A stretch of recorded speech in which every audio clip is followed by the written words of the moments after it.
Bienvenue dans l'Ondée, le podcast de lecture. Dans cet audio-livre, tu es dans Histoire de ma vie de George Sand, toujours dans la deuxième partie et donc l'épisode 2. Alors installe-toi bien confortablement et profite de l'Ondée.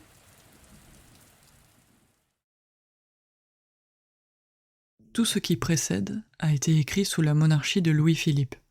Je reprends ce travail le 1er juin 1848, réservant pour une autre phase de mon récit ce que j'ai vu et ressenti durant cette lacune. J'ai beaucoup appris, beaucoup vécu, beaucoup vieilli durant ce court intervalle, et mon appréciation actuelle de toutes les idées qui ont rempli le cours de ma vie se ressentira peut-être de cette tardive et rapide expérience de la vie générale. Je n'en serai pas moins sincère envers moi-même, mais Dieu sait si j'aurai la même foi naïve, la même ardeur confiante qui me soutenait intérieurement.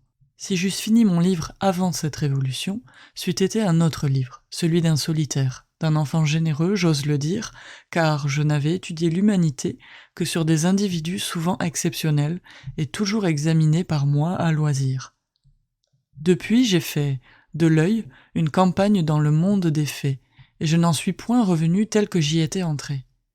J'y ai perdu les illusions de la jeunesse que, par un privilège dû à ma vie de retraite et de contemplation, j'avais conservé plus tard que de raison.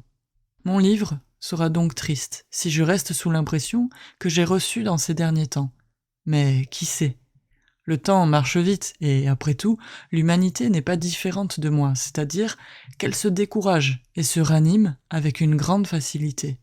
Dieu me préserve de croire, comme Jean-Jacques Rousseau, que je vaux mieux que mes contemporains et que j'ai acquis le droit de les maudire.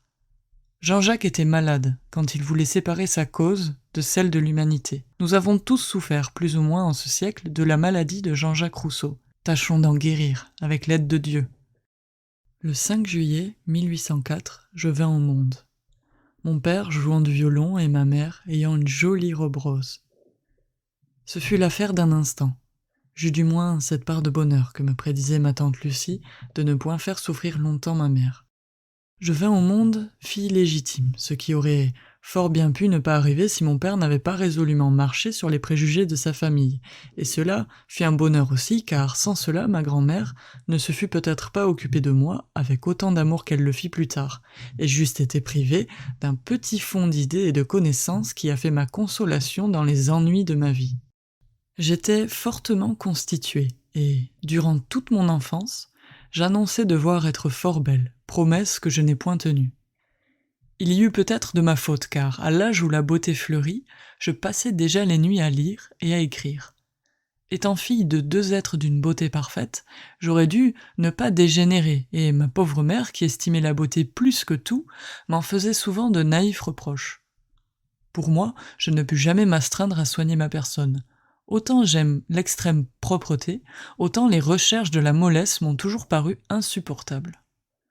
Se priver de travail pour avoir l'œil frais, ne pas courir au soleil quand ce bon soleil de Dieu vous attire irrésistiblement, ne point marcher dans de bons gros sabots de peur de se déformer le coup de pied, porter des gants, c'est-à-dire renoncer à l'adresse et à la force de ses mains, se condamner à une éternelle gaucherie, à une éternelle débilité, ne jamais se fatiguer quand tout nous commande de ne point nous épargner. Vivre enfin sous une cloche, pour n'être ni allé, ni gercé, ni flétri avant l'âge, voilà ce qu'il me fut toujours impossible d'observer. Ma grand-mère renchérissait encore sur les réprimandes de ma mère, et le chapitre des chapeaux et des gants fit le désespoir de mon enfance. Mais, quoique je ne fusse pas volontairement rebelle, la contrainte ne put m'atteindre. Je n'eus qu'un instant de fraîcheur et jamais de beauté. Mes traits étaient cependant assez bien formés, mais je ne songeais jamais à leur donner la moindre expression. L'habitude contractée, presque dès le berceau, d'une rêverie dont il me serait impossible de me rendre compte à moi-même, me donna de bonne heure l'air bête. Je dis le mot tout net, parce que toute ma vie, dans l'enfance, au couvent, dans l'intimité de la famille, on me l'a dit de même, et qu'il faut bien que cela soit vrai. Somme toute, avec des cheveux, des yeux, des dents et aucune difformité, je ne fus ni laide ni belle dans ma jeunesse. Avantage que je considère comme sérieux à mon point de vue, car la laideur inspire des préventions dans un sens, la beauté dans un autre. On attend trop d'un extérieur brillant, on se méfie trop d'un extérieur qui repousse. Il vaut mieux avoir une bonne figure qui n'éblouit et n'effraie personne, et je m'en suis bien trouvé avec mes amis des deux sexes. J'ai parlé de ma figure, afin de n'avoir plus du tout à en parler. Dans ce récit de la vie d'une femme, ce chapitre, menaçant de se prolonger indéfiniment, pourrait effrayer le lecteur. Je me suis conformé à l'usage qui est de faire la description extérieure du personnage que l'on met en scène. Et je l'ai fait dès le premier mot qui me concerne, afin de me débarrasser complètement de cette puérilité dans le cours de mon récit. J'aurais peut-être pu ne pas m'en occuper du tout. J'ai consulté l'usage, et j'ai vu que des hommes très sérieux en racontant leur vie n'avaient pas cru devoir s'y soustraire. Il y aurait donc eu, peut-être, une apparence de prétention à ne pas payer cette petite dette à la curiosité souvent un peu niaise du lecteur. Je désire pourtant qu'à l'avenir, on se dérobe à cette exigence des curieux, et que si on est absolument forcé de tracer son portrait, on se borne à copier sur son passeport le signalement rédigé par le commissaire de police de son quartier, dans un style qui n'a rien d'emphatique, ni de compromettant. Voici le mien. Yeux noirs, cheveux noirs, front ordinaire, teint pâle, nez bien fait, menton rond, bouche moyenne, taille 4 pieds 10 pouces, signe particulier, aucun. Mais justement, à ce propos, je dois dire ici une circonstance assez bizarre. C'est qu'il n'y a pas plus de 2 ou 3 ans que je sais positivement qui je suis. J'ignore quel motif ou quelle rêverie portèrent plusieurs personnes qui prétendaient m'avoir vu naître à me dire que, pour des raisons de famille faciles à deviner, dans un mariage secret, on ne m'avait pas attribué légalement mon âge véritable. Selon cette version, je serais né à Madrid, en 1802 ou 1803, et l'acte de naissance qui porte mon nom aurait été, en réalité, celui d'un autre enfant né depuis et mort peu de temps après. Comme les registres de l'état civil n'avaient pas encore acquis, à cette époque, la rigoureuse exactitude que l'habitude de la législation nouvelle leur a donnée depuis, comme dans le mariage de mon père, il y eut en effet des irrégularités singulières dont je vais bientôt parler, et qu'il serait impossible de commettre aujourd'hui. Le récit qui m'abusa n'était pas aussi invraisemblable qu'on pourrait le croire. En outre, comme en me faisant cette révélation prétendue, on m'avait assuré que mes parents ne me diraient pas la vérité sur ce point. Je m'abstins toujours de les interroger et demeurai persuadé que j'étais né à Madrid et que j'avais 1 an ou 2 de plus que mon âge présumé. À cette époque, je lus rapidement la correspondance de mon père avec ma grand-mère, et une lettre mal datée, intercalée mal à propos dans le recueil de 1803, me confirma dans mon erreur. Cette lettre, qu'on trouvera à sa place véritable, ne m'abusa plus, lorsque, au moment de transcrire cette correspondance, je pus y porter un examen plus attentif. Enfin, un ensemble de lettres sans intérêt pour le lecteur, mais très intéressantes pour me fixer sur ce point, lettres que je n'avais jamais classées et jamais lues, me donne enfin la certitude de mon identité.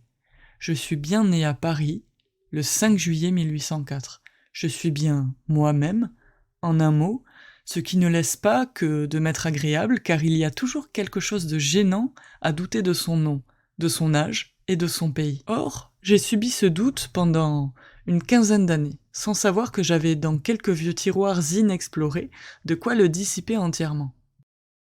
Il est vrai que là, comme dans tout, j'ai porté une habitude de paresse naturelle, pour ce qui me concerne personnellement, et que j'aurais pu mourir sans savoir si j'avais vécu en personne ou à la place d'un autre, si l'idée de m'était venue d'écrire ma vie, et d'en approfondir le commencement.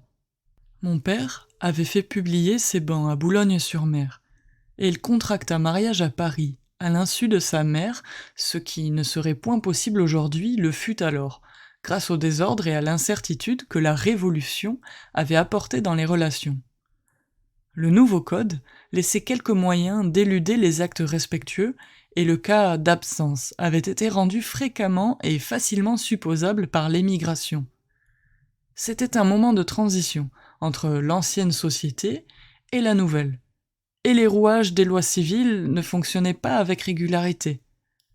Je ne rapporterai pas les détails, pour ne pas ennuyer le lecteur par des points de droit fort arides, bien que j'aie toutes les pièces sous les yeux. Certainement, il y eut absence ou insuffisance de certaines formalités qui seraient indispensables aujourd'hui et qui, apparemment, n'étaient pas jugées alors d'une importance absolue. Ma mère était au moral un exemple de cette situation transitoire.